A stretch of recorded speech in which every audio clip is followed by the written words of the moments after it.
Magandang araw at magandang gabi po sa ating lahat, saan man daho kayo naroon mga kababayan. Ito po si Xiong at ito ang Katinig. Welcome po uli sa aking simpleng channel. Pag-usapan po natin ngayon ang isang,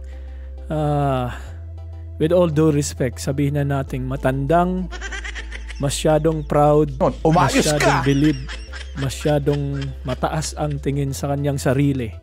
Isang propesor na dating kabinete ng bangag na administrasyon ni Bongbong Marcos. Isang propesor na akala mo lahat ng sinasabi ay divine o sacred o gospel truth. Kung sinasabi nating siya ay siguro matalino nga sa matalino, pero hindi naman ibig sabihin na lahat ng sinabi niya o lahat ng bumuga, lahat ng iboga niya, in other word, na lumabas sa bunganga niya ay tama o may katuturan. Dahil ito, sa ipapakita ko sa inyo, papatunayan natin kung gaano rin to walang hiya at fake news. Umayos ka! At akala mo o seemingly i-justify niya pa yung paggamit ng mga, mamaya sabihin ko kung anong ginagamit. At tila bagay gusto niyang patunayan o ipakita o iparinig sa mga, kung sino mang makakita, makarinig sa sasabihin niya na yung paggamit ng ganong substance ay okay lang, normal lang, at hindi pwedeng kontrahin. So ito, wag na nating pagtagalin pa dahil ito'y napaka-importanting marinig ng mga kababayan natin. Napaka-importante, mahalaga, importante na, mahalaga pa. It is very vital and imperative for all the Filipino people to know that this kind of person, even though she's so proud of herself and she's saying, and evidently baka mayroon siyang talagang mga award na na-receive o accomplishments dyan sa bansang Pilipinas, pero hindi ibig sabihin lahat ng lumalabas sa bibig niya is gospel truth o dapat sundin. So kaya ito, puntahan po natin at pakinggan at tingnan at himayin natin kung paano gina-justify ng babaeng to, ng matandang gurang na to, ang isang bagay. Walang iba kundi si Clarita Carlos. Kung matatandaan niyo po, isa siya dati sa mga kabinete. Isa siya nasa NSA, yung position niya, National Secretary something. If my memory serves me right, NSA yung acronym nun. Pero, yeah. Pero nagbitiw agad-agad. After 6 or few months, nagbitiw. But it's another story. Eto, panoorin po natin to dahil para sa akin, controversial na hindi lang napapansin ng ibang mga kababayan nating naglalabas ng katotohanan. Fair enough. Yeah. Naguguluhan pa isipan ko ngayon. Hindi mapaniwala pa rin. Pero kung yung mga allegations po ni Senator Amy Marcos also involves substance abuse, do you think this goes into the integrity of the president to lead? Do you think he should address this with, for example, subjecting himself to a hair follicle test? That's been ongoing since before the election. Do you remember? Yes, yeah.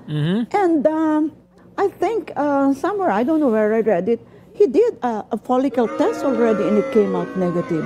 Saan ko ba nabasa yun? I cannot This was remember. in, I think, Sa St. prior to Luke's. the, 2021, I think, yung according to Yusek Claire Castro. Yeah. Well, sabihin mo na lang, for the sake of discussion natin, Karen. These are New Yorkers. You've been there. Lahat ng tao doon nagda-drugs. Wait, what? Mo yun. Hindi po. I live there, pero hindi po drugs. Yan ang sinasabi ko, mga kababayan ko, mga katinig.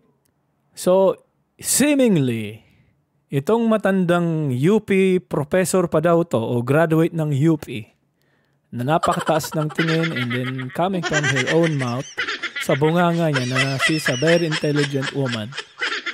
And it seems like, it appears like, it sounds like na i-justify nito ang paggamit ng marijuana specifically na parang okay lang na if you're a New Yorker or wherever you are in a place where the kind of substance are being used like a norms, ay okay lang. Kaya, kung ang isang presidente ng bansang Pilipinas ay may nag-a-accuse na addict siya, so, okay lang. Para bagang sinasabi niya na, anong aligasyon na yon? Okay lang yon kasi lahat naman ng mga New Yorkers o wherever, kung saan mang lupalop siya nakatingin o na-experience niyang may mga addict. So, ibig sabihin, parang pinapalabas nitong matandang to na okay lang na magdroga. Anak ng... Umayos ka! Sabi nga ni Pangulong Duterte. Anak ng putang ina. Sana Babets. No, not Clarita Carlos. But kung sino man yung mga addict na nandiyan dyan.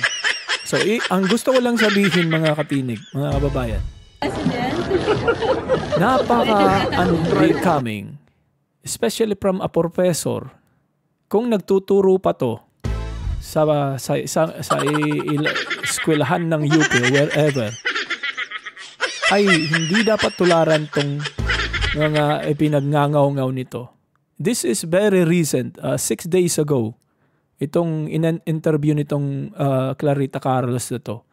She need to make some clarify her messaging.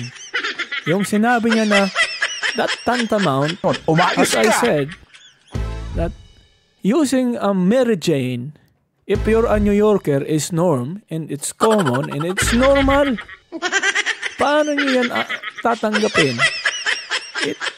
Sabi ko nga, parang gina-justify niya na yung paggamit ni Bongbong Marcos na, anyway, yung Coke at Mary Jane, they're both different from the effect other than the name. Iba ang epekto niya. I haven't tried that substance. Pero, yun lang. Hindi ko kayang matanggap, kaya ako ito nilalahad po sa inyo. Dahil, sa dinami-dami ng taong magsasabi niyan ay isa pang propesor. Baka, ako nagtatanong lang po, hindi nyo ba itinuro yan sa mga estudyante nyo na ang paggamit ng marijuana dahil porke by New Yorker ka, porke galing ka sa isang alta sosyedad, so you can afford to buy those kind of substances, yung mga pinagbabawal na yan, ay okay lang? And then nagkaroon tayo ng isang presidente, tapos sasabihin mo, okay lang? That tantamount. That is considerable. What you said, Mrs. Clarita Carlos, is not acceptable at all. Wala ka sa posisyon para, anyway, we can say anything about you. That is especially me. That's my opinion. That's my assessment. Umayos ka! Hindi ko pwedeng tanggapin sa sikmura ko na sinasabi mo na porket New Yorker ka. So ano ngayon kung New Yorker kayo? Halimbawa, I'm not saying you, but those who knew na New Yorker ay nagmamariwana, halos lahat, punyetang yan. Pagpatuloy po natin at para tingnan natin kung ano parang sinabi nitong gurang na to. Parang hindi na bago sa kanila yung part ng kanilang buhay, yung wala lang. In fact, nung nagpunta ako doon, talagang anong-ano ako doon dahil di ba, marijuana was legal there and very sensitive ang ilong ko doon. So, talagang palaging nakaganon ako. So, yeah, sensitive yung ilong mo. Ba't ka pumunta doon? Gurang ka. Anyway, that probably years and years ago, so maybe, ang tatanong lang tayo, baka nagsong-song ka rin doon. Ito'y po'y tanong lang mga kaibigan, mga katinig. At that time. I'm not accusing her. I'm justifying just need to be clear. I'm simply describing what the life in New York looks like. Yeah. And remember when they were... That's the New York. Philippines is different from New York. Especially if you're in a position. You cannot have a breakfast of Mary Jane. If you're a Umayos president ka! and you're taking Mary Jane in the morning, according to Amy Marcos na ginagawang breakfast daw ni Bongbong Marcos ang marijuana, anong Umayos klaseng ka! presidente yan? Sabi nga ng ibang mga observant, na kung ikaw isang presidente, you have to be ready in times, all the times, because you got that big responsibility Umayos ka! in your hand. Not just your hand, but your head, para kung ano man ang mag-exist o mangyaring emergency ay physically and mentally fit ka. Eh paano kung nakadroga ka? Isa kang presidente, kakagising mo lang. Umayos ka! Sip ka na ng Mary Jane. Anong mangyayari pag sa responde mo kung bigla na lang kumatok sa pinto mo, sa kwarto mo habang nagyayaw-yaw kayo ng asawa mong kokak? Oh, baka nagja-jamming pa kayo sa breakfast nyo. I'm not saying whatever, yeah? Breakfast, whatever it is, it's breakfast. So kung nasa loob kayo ng kwarto nyo, Mr. President Umayos ka! and Mr. First Lady, Lisa Kokak Marcos, no?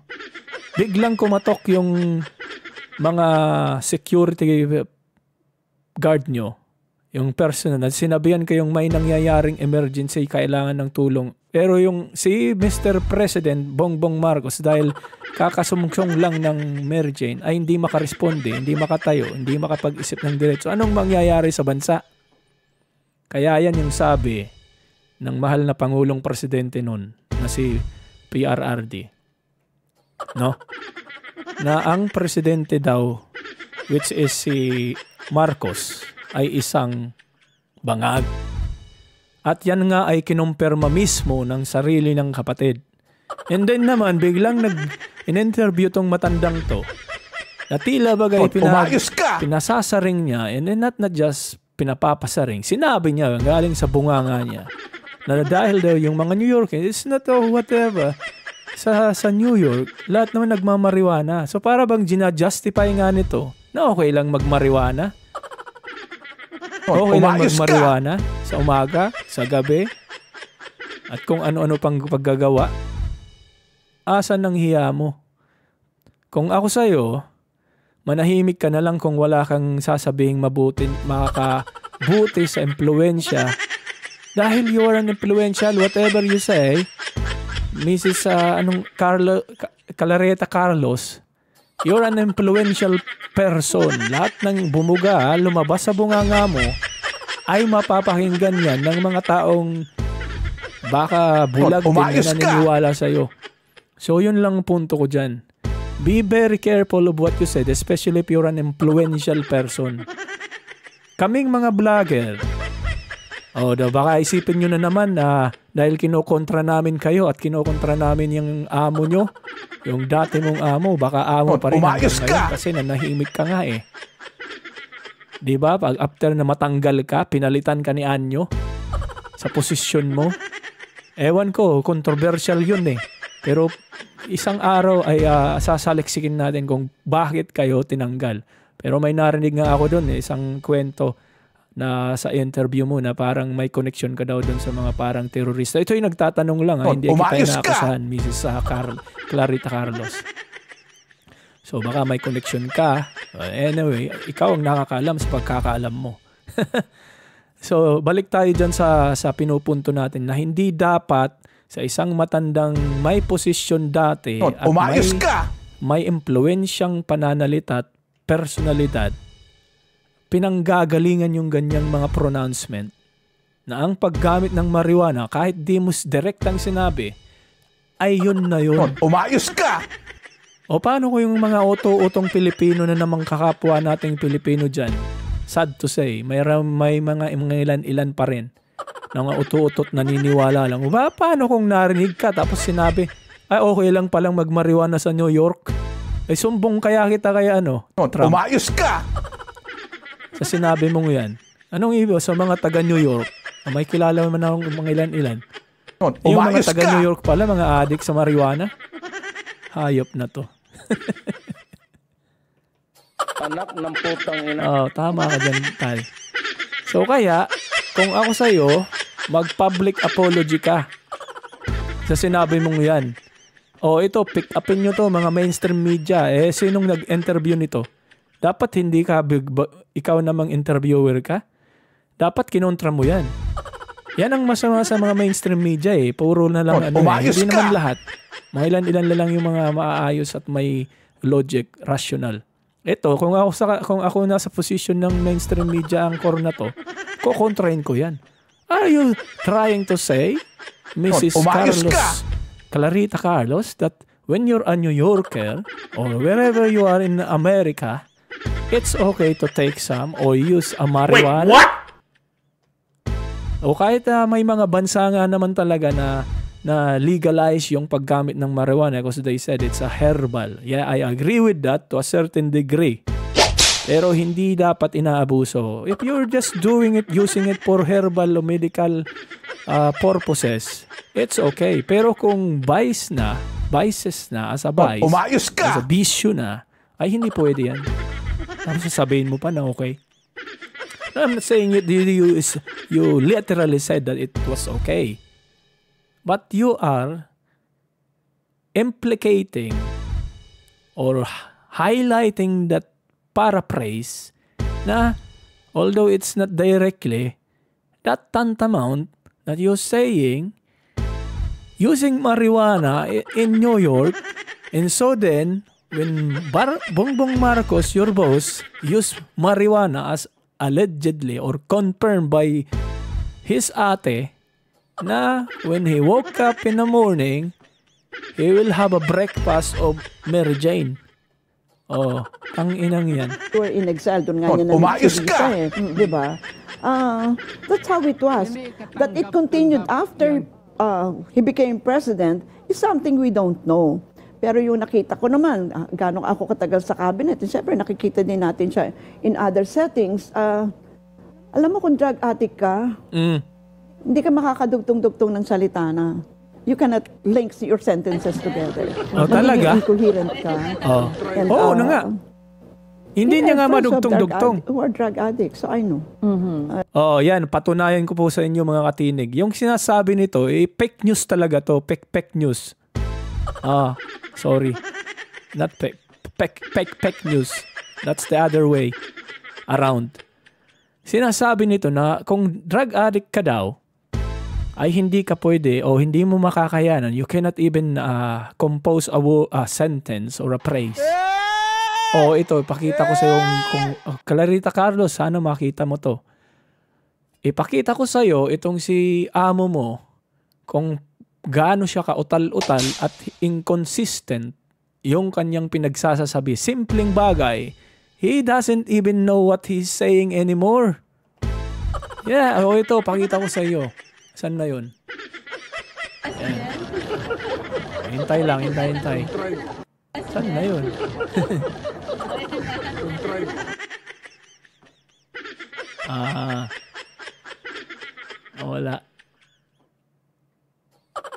Nawala tuloy. Ikaw kasi Clarita Carlos Ito. Hindi. Basta may interview siya na itong si Bongbong Marcos. Umayos ka! Sinasabi niya pa lang, ay tapos hindi niya na halata siguro yung sarili niya, hindi niya napuna, was not aware of his own self. Sinabi niya, tapos bigla niyang iba na naman yung sinabi. Naintindihan niyo ko? Pati ako, hindi ko na rin alam yung sinasabi ko Wait, what? Asan na kasi yun? Baka sabihin nyo kasi ako'y nag-invento lang. Ito na yan. Magandang umaga po, Ada. Mr. President, nabanggit nyo yung sa presentation, meron ng mga nasampahang kaso at ang hinihintay po talaga ng taong bayan, merong... Before I continue that, mga kababayan, mga katinig, kasi itong, sinabi ko nga, itong si Clarita Carlos ay sinasabi, kung nakadroga, kaya hindi ako naniniwala na aking boss ay ay drogista. Kasi kung drogista siya, hindi siya makakapag-compose ng sentence, makakapag-isip ng maayos. Ito, simpleng bagay nga lang to. Isa lang to sa marami niyang mga simptomas o signos na talagang tumitira siya ng coke. Pakinggan nyo at obserbahan nyo, ha? Ang tanong ko po, Mr. President, kailan po kaya mangyayari na may makukulong at kailan po ito? Palagay ko, hindi palagay ko. Alam ko, bago magpasko, marami dito sa napangalanan dito ay palagay ko matatapos na yung kaso nila, buo na yung kaso. Makukulong na sila. Wala silang Merry Christmas. Balik. Anong sabi ni Clarita Carlos? Hindi raw siya durugista kasi kung durugista daw, hindi siya makakapag-pronounce ng maayos, makakapag-compose ng sentence or phrase, o maitutuwid yung pananalita. Ito, tuwid bang pananalita ng hayop na to? Yeah, I'm calling him hayop because we're all hayop. A social animal hayop we are. Yeah, basically, scientifically. Okay, so balik tayo dyan. Baka mapalayo tayo. Ang sinasabi ko lang, I beg to disagree with this old woman. Fake news yan. Si Clarita Carlos. Sasabihin niyang ganyan. Napansin nyo? Gusto nyo ibalik natin. Kasi, mas magandang obserban nyo yung sinabi niya. Word for word. Marami dito sa napangalanan dito ay palagay ko matatapos na yung kaso nila. Pinakasimula natin. Palagay ko, hindi palagay ko. Alam ko. Palagay niya raw, ay hindi. Alam ko. Tapos sasabihin niya na naman, ay hindi. Palagay ko. Ano ba talaga? Palagay mo o alam mo? O wala kang palagay o wala ka talagang alam? Bongbong Marcos Jr. Bago magpasko. Ulitin po natin, ha? Para malinaw. Makukulong at kailan po ito? Palagay ko, hindi palagay ko. Alam ko. Bago magpasko, marami dito sa napangalanan dito ay palagay ko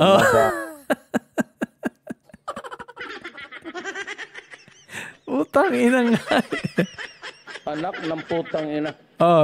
Ngayon yan. Sige nga, Clarita Carlos, panoorin mo yung interview yan. Ikaw lang mag-assess kasi napasabi mo ang tali-talino mo.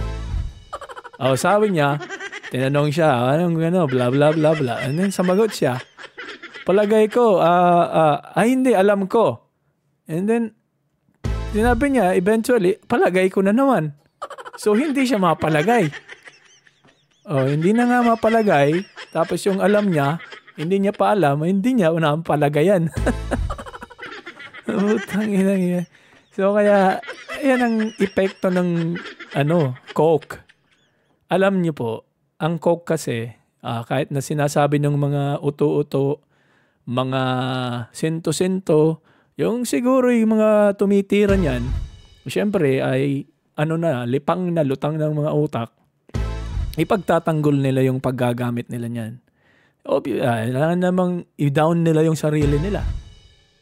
Diba? Siyempre, they gonna do everything para i-justify nila yung paggamit nila, yung addiction nila sa mga ganyan. Pati na I'm not accusing you, Mrs. Clarita Carlos. Ikaw ba'y gumagamit rin ng coke? Masarap yung coke. Pero dahan-dahan lang dun kasi baka kung may diabetes ka, okay lang yung zero sugar. Kahit nga zero sugar, pag nasobran ka, baka magtae ka dyan. Kasi ang balita ko, may mga sweetener daw yan eh.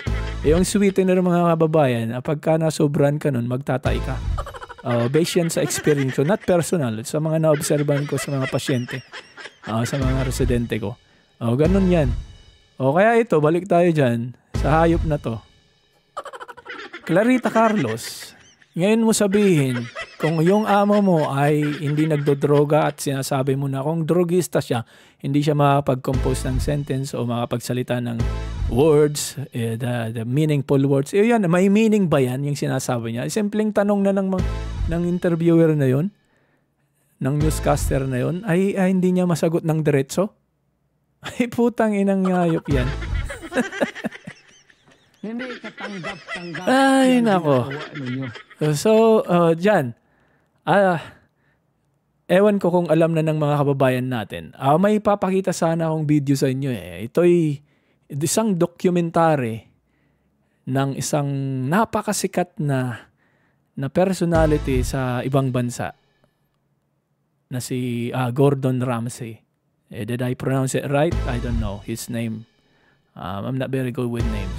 But yeah, nag-documentary siya na kung saan ay pinasok niya yung area kung saan po ginagawa yung coke. You know what I mean by coke.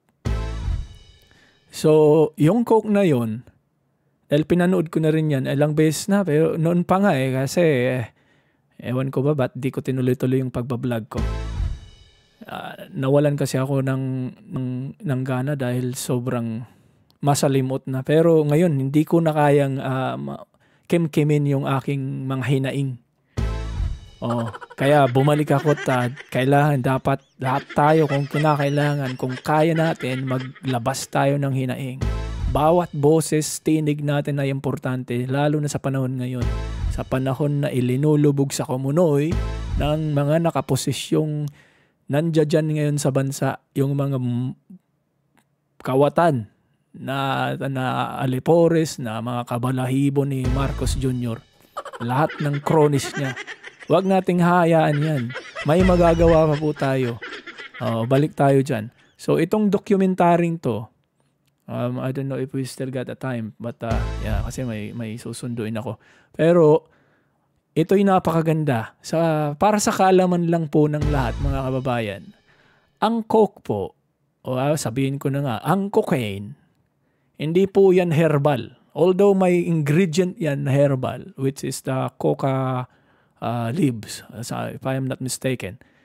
Yun ay isang ingredient. Pero majority po ng ingredient yan, yung sangkap ng paggawa niyan, ay semento, bubudburan po ng semento yung dahon ng kokak, hindi si kokak na si Lisa, yung coca leaves na yon, and then lalagyan ng sulfuric acid, o is that yung tubig sa baterya? I don't know, I'm not a chemist, so hindi ko yan alam. Pero sa papakita kong dokumentary ay talagang kung kayo ay gumagamit ng coke, masarap yung coke. Yung coke na coke, yung iniinom, masarap yun. Tulad ng sinabi ko, dahan-dahan lang, in moderation, para hindi kayo magkaroon ng diabetes. Tirahin nyo yung zero sugar din. Balik tayo, seryoso. Kidding aside, yung paggamit nga, yung paggawa ng cocaine na yan, bubudburan ng semento, hahaluan ng sulfuric acid, and then hahaluan ng gasolina, yung pinaka lower level o lower class of gasoline, para lang i-ferment yung coca leaves na yon, and then ipipilter nila at kung ano-ano pang mga kasangkapan para maging isang kulay puting pulbos.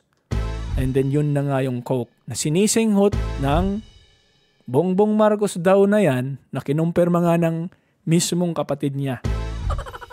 So ito, pakita ko sa inyo po mga kaibigan, mga katinig. Pero kung hindi pa po kayo nag-subscribe sa aking channel ay kung maaari ay pansinin nyo naman yung ibon na aking alagang si Parrot, ay mag-subscribe na po kayo. Para lagi po kayong alerto sa ating mga susunod na video na mga ikakalat natin para makadagdag tayo sa mga nagsisi pagsalita laban sa korupsyon, katiwalian sa bansang Pilipinas. Issue-based lang po tayo dito mga tinig, mga kababayan. Okay? So panurin po natin yan bago tayo maubusan ng oras. With so many smuggling routes and techniques, it's no wonder cocaine is flooding our towns and cities. 80% of the coke that ends up on Britain's streets comes from just one country, and the amount they are producing has surged dramatically, rising to levels unseen for 20 years. So I'm heading to the source, Colombia, the biggest producer of cocaine anywhere in the world. But what I'm desperate to understand is, what is Colombia trying to do to bring a halt to this multi-billion-pound industry?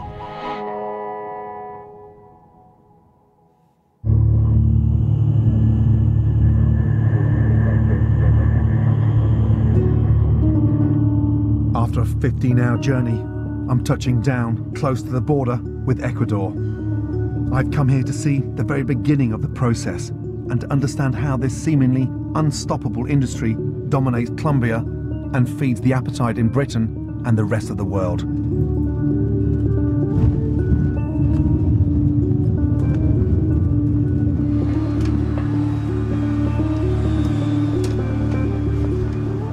So we are right at one of the most southern tips of Colombia. This is on the tip of the Amazon jungle, so man, we are remote. First time in South America for me. We're in the arse end of nowhere, Villa Gazon. Colombia has now regained its crown and its status as the #1 producer of cocaine anywhere in the world. Year on year, over the last 2 years, it's gone up 40%. That's now responsible for close to producing over 650 tons of cocaine. That's a £40 billion industry just from this country. The Colombian government's battle to stop cocaine is big news here. You can't read a newspaper or switch on the TV without a drug gang killing or a massive cocaine seizure. Grabe, no? To understand the war on drugs properly, I have to come to the heartbeat of where it starts and to see how this shit's produced. I'm beginning by heading deep into the jungle to meet someone who risks everything to produce cocaine. Any professional chef worth his salt goes to the source, so I want to know what goes into this drug. Kudos sa'yo, Gordon I'm Ramsay, attempting to reach for one of the bringing this small-scale out. farmers who grows, processes, and cooks the coca plant, which is then turned into Matindi yung coke. pinagdaanan niya. Delinquente yan, ha? On my way into the jungle to meet this farmer, stroke chef. Now this guy is basically harvesting the coca plant, but in hiding. And we are going in. I mean, we are in the depth, in the middle of nowhere. It's slightly edgy because last night, first thing this morning, you can hear the local military police helicopters scouting the area. So this is a high risk for this farmer. Yeah, it is For risky. me, Not only for why the don't you farmer, put but for yourself you at as risk? well, Why don't you Mr. Gordon Ramsay. Put yourself out there with your Going family there at risk, because getting caught to disclose. here, the consequences are massive. Now this farmer stroke chef is one individual of 1 million workforce that are now behind the cocaine industry in Colombia. 1 million people 1 are million. now producing or involved in cocaine. in More than a country that million. has 50 million people. I mean, it's just And this is pretty years and years extraordinary. ago. This What is documentary was this fucking created. thing coming here? Can you imagine how the enormous progress now? I've travelled Kung hindi along yan this dirt natigil road dyan. for over an hour. Just reaching the village Ang is dami an ng ordeal. sinirang buhay. So this is a river crossing. The bridge is broke. I'm just going to go down and see if we can get across. That's fine. That's not too bad. So the bridge is fucked.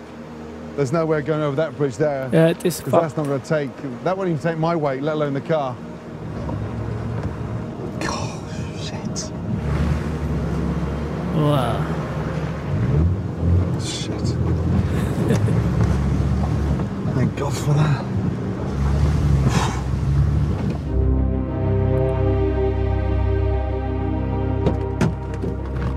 I finally reached the farmer's village. However, to keep things discreet, I've agreed to meet him at his plantation, which is a further hour-and-a-half's walk deep into the rainforest. You can see what I mean now about being off the beaten track. Also, we're now literally heading straight into that big, deep, dense mass of jungle. I have no idea what I'm about to face, but I hope to find the farmer and the answer to at least some of my questions. By the way, mga katinig, yung alaga kong si Parrot, dyan ko po I've nakakuha now yan. journeyed for 3 hours Dyan sa into the Colombian remote jungle. Colombian Kaya rainforest. ay huwag niyo pong I'm here to meet a kakalimutang farmer pansinin. who At is one of a million yung people in the country bit-bit na who work in sa the cocaine kanyang bibig. industry. he takes huge risks to both grow the coca plant and extract the drug from the leaf. This is seriously hard-going terrain. But at last I've found what I'm looking for. This is it. This is it. I mean, it's somewhat spread out, but this is it. Yeah. Finally. This is the coca leaf. Cocoa This leaf. is the start of the process of making cocaine. So, Now, yan yung isang you can eat pinaka-main ingredient ng paggawa Yeah. ng coke. Tribes were using this for altitude sickness. Take Who note, would have ha? thought such a Oo, soft, tanungin nyo si Bongbong smooth Marcos, ha? leaf Baka meron can turn din siyang into something tanim so yan. powerful. Hola, Jose. Buenos días. Buenos Gracias. dias, señor. Good to see you. Bien, bien. Coca leaves contain less than 1% cocaine, so the farmer has to pick around 500 kilos of the plant to make just 1 kilo of the drug. 500 kilo to just 1 Jose, kilo para Are you makapaggawa lang. ever worried that you're going to get Sacrifice. raided?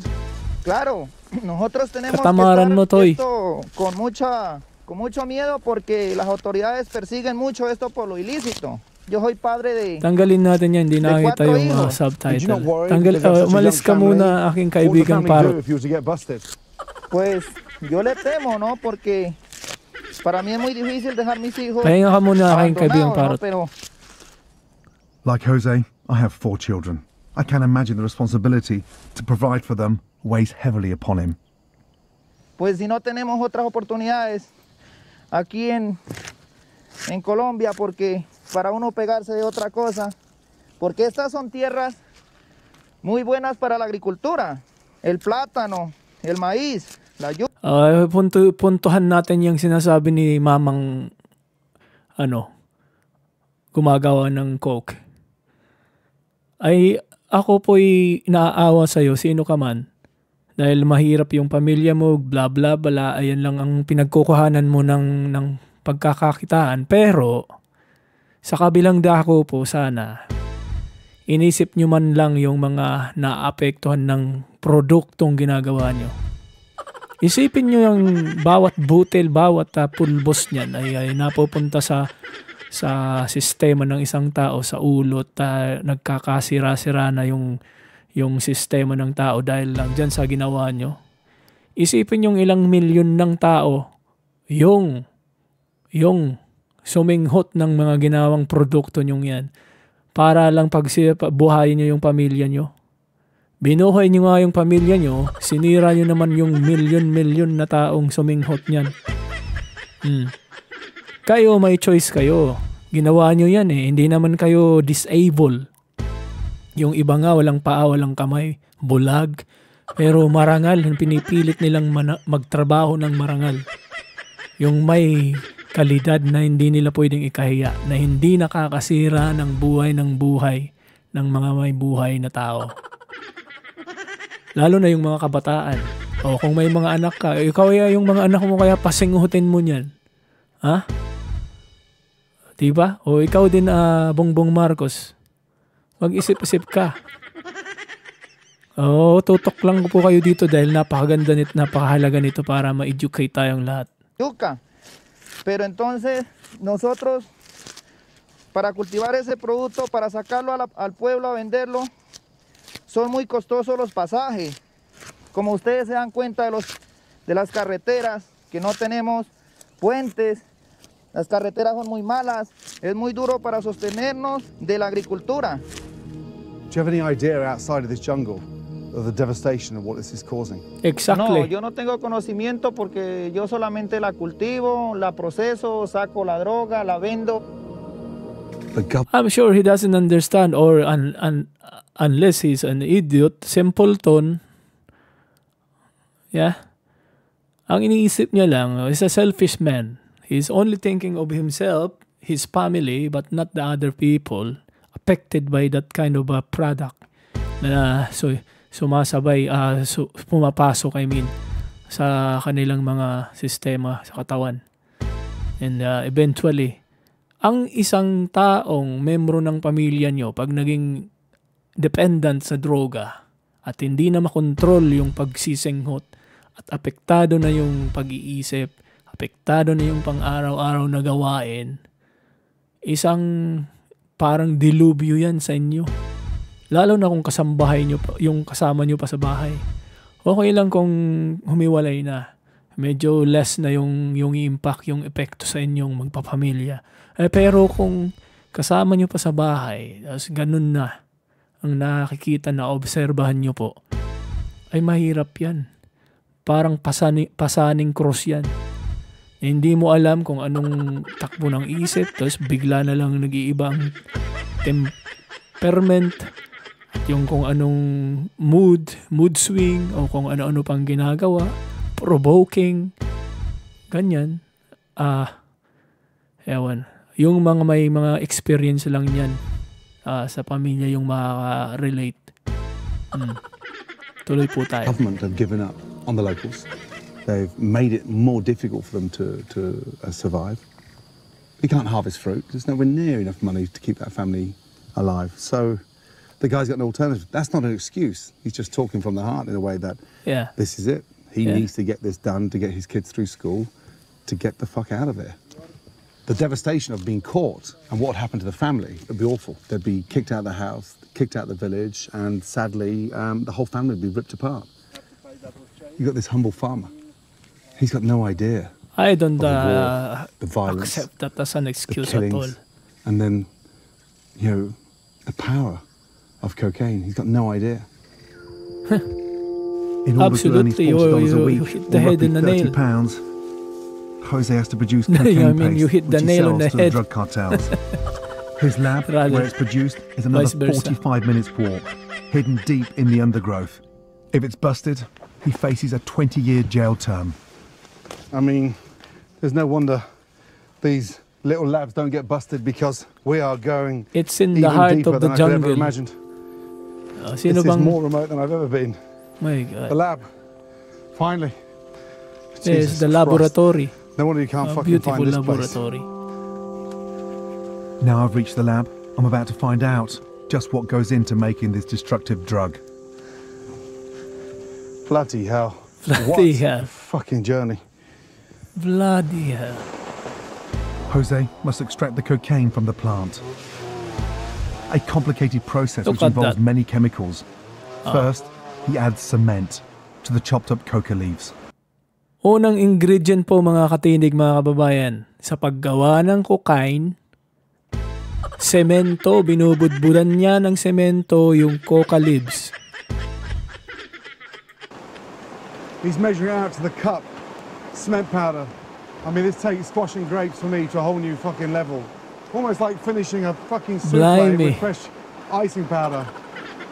Wow. It's like a icing powder. There you go. What's that? After Jose finishes mixing in the cement, the next delightful ingredient is added. Sulfuric acid dissolved in water. Sulfuric acid dissolved in the water. Sinasabuyan niya po yung coca leaves na main ingredient ng paggawa ng cocaine after sabuyan ng sementong pulbos. Oh, tandaan niyo po yan ha. Baka, ikaw, Bumbong Marcos, sabihon yung mga kasapakat mo dyan na maggawa na ng sarili nyong produkto para hindi na kayo nag-o-order sa Colombia o wherever. Kung saan yung mga contact nyo. Water. My eyes are burning. Huh? My eyes are burning. Lo hace llorociar. When you see the look at that bright white. Now, from there, it's not just excuse me. It's not just cement, sulfuric acid, but along with whatever is on his shoes, boots. Kung nakaapak na siya ng mga ipot, tae, o kung ano-ano pang mga ingredient na dinagdaanan nila, yung mga bagay-bagay na inapakan, tapos inaapak nyo doon sa coca leaves along with the other ingredient. Yan, nahalo-halo niyan. Kaya hindi lang yan ang ingredient. Halo-halong ingredient, sangkap yan ang sinisinghot ng mga adik ng coke. Tuloy po tayo. Of that finished product, everyone thinks it looks classy, sophisticated, then they boast and show off to their mates. The arrogance of taking it. I just love to bring them here right now and show them the shit that goes on. You should bring the Bongbong Marcos there, Gordon Ramsay. You should have invited him to and bring him there so that he can see how it is being made. The arrogance of him and his groups of friends and other who user, the arrogance, I'm a social form of being can afford to buy cocaine. Hindi nila alam without knowing na ito'y talagang parang basura, chemical ang majoriting laman ng mga pulbos na yan bago nila singhutin. I'm appalled at what goes into it. I mean, the cement was hard enough, but the sulfuric acid. Look at that. This mixture is put into a barrel and doused in gasoline. Gasoline. This is then... That's the other ingredient. Gasolina. Look at that. Tingnan nyo pong maigi yung gasolina, Left to marinate to draw the cocaine from the leaf. Iminamarinate yung coca leaves along with the cement, pulbos cement, and then the sulfuric acid, and then yung gasolina. Minamarinate po yung mga ingredient na yun. It's like something out of fucking Harry Potter. Does he know who Harry Potter is? ¿Tú sabes quién es Harry Potter? No. No. Thank fuck for that. Fumes. The smell coming off that is extraordinary. You just destroyed a lot of people. He's high now. He sounds happy. Is he high? Yeah, looks like he Jose is. needs to separate the cocaine from the gasoline, using the next shocking addition to the mixture, battery acid. Battery acid. Now, that's the most dangerous ingredient. Isipin mong ilagay yan sa sinisinghot nyo, mga adik kayo. Tubig ng baterya. Sa madaling salita. Para maintindihan ng mga sanay magbagong buhay ng mga adik na yan. Tubig ng baterya ang isang sangkap. Isa lang yan sa sangkap sa paggawa ng coke na sinisinghot nyo. Kaya pala ganyan ngayong may ngiwi-ngiwi kayo eh. Wala akong pinagpangalanan. Pangalanan ko na kasi hindi tayo takot. Yung mga taong dapat sinasabi nilang the name that cannot be mentioned, mention natin. Ito, sinisinghot ni Bongbong Marcos yung tubig ng baterya. Literally. I can say literally kasi sangkap yan sa paggawa ng coke, ng cocaine.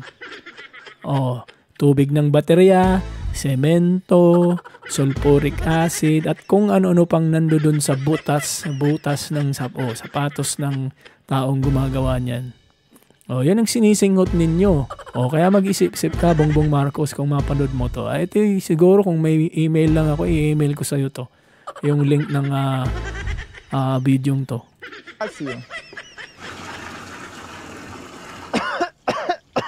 You okay? Bangag na, That battery acid has helped separate the cocaine liquid from the gasoline. So basically the density is like all in water. On top is the gasoline, and underneath 10% of that water is the cocaine water, pure cocaine water, which is going to siphon out from the bottom now. This hose goes all the way down the bottom there. He's sucking it through, and then he's going to sieve that through the final process. Mira, aquí estoy sacando el agua de apio. See, so that's the clear, pure cocaine water at the bottom of this barrel. Dear. Sipin mo yan. Yummy. Very strong, very acidic, very bitter. Wag nitong gagayahin yung mga madudunong na naman nating mga kapwa Pilipino pag napanood nito baka Fuck me. May ideya niya kayo kung paano gawin. Carbonate of soda, which helps to get rid of the ang dali excess lang palang gawin yan gasoline and battery acid. It's giving it a bit of a white colour. Look at that now. Once the mixture is dried, it starts to resemble cocaine for the first time, but there's still more work to do. We have to walk 1 hour back to the village for the next extraordinary stage of the process, and certainly the most risky for him. He needs to gently cook the mixture to take out more of the impurities. All that Ganyan. You know, picking, gathering, and everything that he's Ganyan po hard for, ginagawa down to ang this cocaine na little cup sinisingot full of daw di umano liquid ni Bongbong Marcos. Cocaine, I mean, crazy. Crazy. So he's brought Totally it up to the crazy. boil, and now he's skimming the top again to make it even purer. So it's like almost like a sort of toxic scum that's come off Look at powder. that. And the actual liquid cocaine looks so much more clear now. It's like this syrup, like a treacle. Almost like you're tempering it, like you're tempering chocolate. Amazingly Jose spreads the crazy. liquid onto a tray and allows it to dry. It's Look this at that. paste that is bought by the cartels who control the drug trade. Oh dear. How Ultimately, many? they'll Multiply turn mo it yan. into cocaine hydrochloride after adding a few other chemicals to make it consumable. O, i-multiply The nyo one we yan. started No? first thing this morning. Ilan lang yan sa With mga that gumagawa. huge vat of leaves to this Look tiny at bag. And That's if incredible. that goes into the Jose will market, receive about £30 a week. sa mga This kamay bag ng of mga paste will be tao worth dyan sa roughly kung saan man yan £5,000 on the ibinabagsak. streets of Britain. I've Street seen of some serious Britain, shit in my life mainly. and been to some extraordinary places, but nothing quite on this level. That guy is living on a knife edge. But the sad news is, if he's caught with that bag of paste at the end, you know, that's 20 years banged up.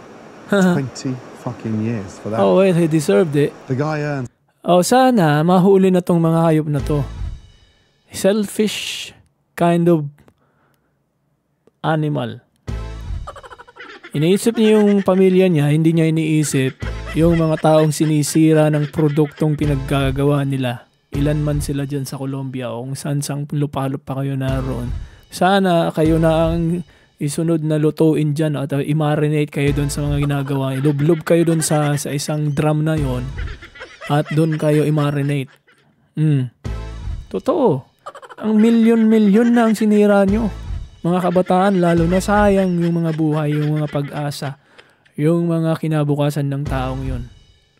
$150 a month. The saddest news today was the fact that the government are giving up on them.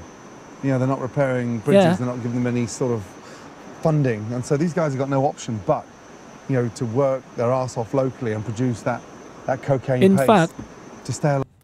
sa ibang bansa po, ay hindi naman linegalize yung cocaine because that's a very high level of class A drugs. Hindi nila kayang illegalize yan. I haven't heard any country na legalize. But I heard some country, like I think Thailand, legalize na nila yung, if I'm not mistaken, with all due respect sa mga Thailanders, yung marijuana. O kaya ikaw, Bongbong Marcos, ang gusto mong magbe-breakfast ka ng Mary Jane, wag sa Pilipinas. At lalong-lalo na, wag dyan sa Malacanang. Ang hayop ka, hindi yan lugar para mag-breakfast ka ng Mary Jane. Gusto mo, pumunta ka dun sa Thailand para libre kang nagsisisinghot kung ano man gusto mong singhutin. Saka lumayas ka na nga, ng ina. Dinadamay mo pa yung bansa sa kalukuhan mong hayop ka. Tuloy po tayo. Alive. That's the sad news. Yeah. Jose is just one farmer struggling to make a living for his family. Most of the industry is controlled by the cartels. They are powerful criminal gangs causing misery and death and responsible for bringing this drug to the UK. No wonder. Next time. Yeah. So dyan, ang ganda no? So ito lang paalala ko po sa mga kababayan natin kung napanood nyo to. Kung napanood nyo po itong documentaryong to dito sa aking vlog or kung sa ITV punta po kayo, baka ilagay ko mamaya yung link. Puntahan nyo yung link na yun, panoorin yung mag-isa nyo. Ang gusto ko lang ipaabot na mensahe dahil nakita, ang dali lang palang gawin, no? Oo, punta ka lang. Kung may magtanim ka na po, Bongbong Marcos Jr. at yung mga kasapak at mga kajaming mo dyan, magtanim na kayo ng cocoa leaves. So, I don't know kung saan yun nakukuhang cocoa leaves na yun. Pero, ang isang malinaw dyan ay napakadali palang gawin. Magtanim na kayo, kung marami na kayong ganun, mag-iipon ka lang naman po, Bongbong Marcos, ng mga 500 kilogram na dahon na yun at kakantungan yun ay isang 1 kilogram na lang kasi magdi-disintegrate pa yun, ipiperment nyo. Siyempre marami ka namang alila dyan, di ba? O, marami kang alila, madali yung gawin yun. O, tapos, budburan mo na. Magpagawa ka yung isang kwarto mo dyan o dalawa o magigit pang kwarto dyan sa Malacanang. Total, kontrolado no naman eh. O, gawin nyo ng fermentation, paggawaan ng cocaine, ng coke. O, lagay nyo na yung mga dahon na yon. Budburan nyo. Sigurado naman, maraming semento si Lacson kasi yung anak niya dati, di ba, smuggler daw yun, di umano. Yung anak ni Lacson, yung smuggler ng semento daw, di ba? Sumikat din yung isyong yun. O, kontakin mo na si Lacson. Total, ay magkakasapakat naman kayo dyan. Ay, abogado mo nga daw eh. Naging abogado mo na si Lacson. So, kontakin mo na, magpa-deliver ka na ng truck na semento dyan. And then, paudburan mo na yung mga dahon ng coca leaves. And then, sigurado naman, marami kang contact na may mga factory ng gasolinahan o gasolinahan station dyan, mga oligarko, no? O, yan ang kontakin mo. Mayroon ka ng source ng semento, si Lacson, yung anak niya. Meron ka pa yung mga gasolinahan. O si si Tota Soto, utusan mo na magtanim, o kaya si si Ben. Si Ben, kilala mo, I'm sure kilala mo yun, Bongbong Marcos, si Ben, Ben Dalo. Ang pangalan nga, inanuhan ko na yan eh. Ibig kong sabihin, si Boying Remolia. Binaptismoan ko uli yan. Ang pangalan niya, pinangalanan ko siya, with all due respect, a respectable name, Ben. Ben Dalo. Kasi maraming dinadaluhan. So, si Ben Dalo. Yan na, gawin mo siya. Utusan mo magtanim ng coca leaves. Kasi yun, napaka-importante nun. Kasi yung anak nun, di ba, nahulihan na rin ng marijuana, tapos biglang pinalaya, naglaho na lang. Absuelto, syempre. Absuelto agad yan. Ikaw ba naman, anak ng DOJ, hindi ka absueltohin? Kompleto na. Meron ka ng tagatanim ng coca leaves kasi baka siguro nagtatanim na lang yung anak ni Bendalo para hindi na mahuli sa pagkabibisyo niya ng marijuana, di umano. Di ganun na lang. Sila na. Source mo na ng coca leaves, si Bendalo. Si Pampi, Lacson, kasi yung anak niya daw di umano yung smuggler ng semento nun, di ba? Di umano, accordingly. And then si Tota Soto, I'm sure naman marami siyang mga kilalang mga negosyanteng may gasoline station. Kompleto na. Sulfuric acid. Si na lang siguro. Sinong gusto mong kuning supplier mo ng sulfuric acid? Wag na Sino yun? Si Barsaga? Hindi si Kiko, yung isa. Mukhang sulfuric acid yung mukha eh. Si Nino.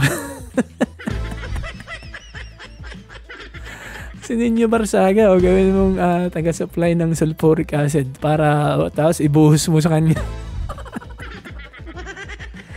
Para pumuti yung kulay nun. May taga-supply ka ng sulfuric acid. Ano pa yung ingredient na isa? Carbonated soda. Si na lang pag-supplyin mo niyan, yung isang Rimulya, si John Pick. Para naman pagka sinupplyan ka nun, hindi kaya si Tory na lang. Si Tory na lang pag-supplyin mo ng carbonated soda. Ay binubudbud yun, di ba? Ang dali lang gawin eh. Di ba? Pero yung tubig sa baterya, hindi ko maisip kung sinong mas magandang mag-supply sa inyan. Alam ko na. Si Browner na lang ang pag-supplyin mo ng tubig ng baterya. Alam mo kung bakit? Ay, sus. Laging energetic yun eh. Laging may bateryang magpaliwanag kung ano daw ang advantage dahil alay kayo sa Amerika. Maraming tubig ng bateryang Amerika. Kung kapusin siya, di punta lang siya dun sa mga kasapakat niya, mga kadikit niyang kaungusang dila niyang mga Amerikano daw. Kompleto na, no? May taga ka na. Kasi ganito lang gawin yung cocaine eh. Yung coke na sinisingot mo, Bongbong Marcos. Mayroon ka ng taga-supply ng Coca Leaves, no? Si Bendalo. Mayroon ka ng taga-supply ng gasolina o ng semento, si Lacson, yung anak. Mayroon ka ng taga-supply ng gasolina, si Tota Soto. Tapos mayroon ka ng taga-supply ng carbonated soda, si John Vic Remulla. Tapos mayroon ka ng taga-supply ng tubig ng baterya. Buo na, okay na yung ingredient sangkap ng paggawa nyo ng Coca para hindi ka na bumibili o umi-score pa sa kung kanino nagpapadeliver. At least gawin mong laboratory dyan, kahit 1 kwarto na lang dyan sa Malacanang. Total dyan naman daw kayo nagsisinghot according to your sister. Ganyan ang payo ko sa'yo. It's just a humble suggestion and a humble advice coming from a small, humble vlogger like me. Pero, isaksak mo yan sa tumbong mo. Isaksak mo yan sa lalamunan mo, sa isip mo, na pag suminghot ka niyan, o lumayas ka na dyan sa Malacanang, huwag mo nang idama yung bansang Pilipinas sa kalukuhan mo. O kaya, marami naman kayong mansyon, yung mga mansyon na pinaggagastusan ng pamilya mo nun, ng mga ama't ina mo. Di ba? Yung mga nakaw na yaman nyo, di umano. Sabihin na naman nitong mga ensaymada vlogger na to, na dahil kinokontra ko yung amo nyo, ay pro-China na ako. Hindi na pro Duterte na ako. Yes. I admit, I am pro Duterte. Anong magagawa nyo? Sabihin nyo na naman, bayaran ako? Hayop kayo. Hindi ko kailangan ng bayad para kampiyan ko si Pangulong Duterte. Ay kung may pagkakataon na given a chance kung bata-bata lang si Pangulong Duterte, kung may magic mahika ako, 3 wishes from a genie to come true, ay ang unang wish ko sa lahat ng 3 wish ko, ang unang wish ko ay si Pangulong Duterte ang maging presidente uli. Pero kinawawa nyo ng mga hayop kayo, pinatapon nyo pa sa ibang bansa. Yun ang isang pinakarumal-dumal, di makakalimutan ng bansang Pilipinas, ng mga taong tulad kong mga mulat sa katotohanan na may malawak na pag-iisip. Ang ginawa nyo kay Pangulong Duterte, isang kapwang Pilipinong napakagaling sa buong Pilipinas na naging presidente in the history of Philippines at tinangala ng ilang mga sikat at mga tanyag na presidente ng ibang bansa. Pinatapon nyo lang dahil sa kabangagan ng presidente nyo ngayon na si Bongbong Marcos. Sa ulang sinasabi niya, wala siyang kinalaman. Ulul. Lokohin mo yung lelang mo. Pasinghutin mo kaya yung nanay mo dyan sa yung naka-wheelchair. Kasi yun ang isang grandmother of corruption Asan na yung mga jewelries na nakumpiska tapos it's another story. So yan, ang dali lang pong gawin ng Coke. Kayong mga nakapanood dito, wag yung gagawin to kung hindi, malilintikan kayo. Malilintikan kayo. Wag niyo yung gagawin. Talaga, seryoso ako dyan. May drug addict tayo na presidente. Maliban na lang yung si drug addict na presidente. Tama ka, tatay. Ito na. Dito na tayo magtatapos dahil ay oras di peligro na. Salamat po sa papanood. Kung kayo ay hindi pa nag-subscribe, ay pansinin nyo naman po yung ibong aking alagang si Parrot. Dahil galing pa po yan sa Colombia at naglayag siya papunta dyan para paalalahanan kayo na mag-subscribe naman po kayo pag napanood nyo. Para lagi daw po kayong alerto, sabi ni aking alagang Parrot. Maraming salamat po sa pamanood. Ako po si Xiong at ito ang yung katinig. Sa uulitin po muli, wag po kayong gagaya o gawin yung inyong napanood kung paano gawin yung cocaine dahil masama po yan. Hindi ko po pinakita to para gayahin nyo. Maraming salamat po. Sa uulitin po, mag-ingat-ingat tayo lahat.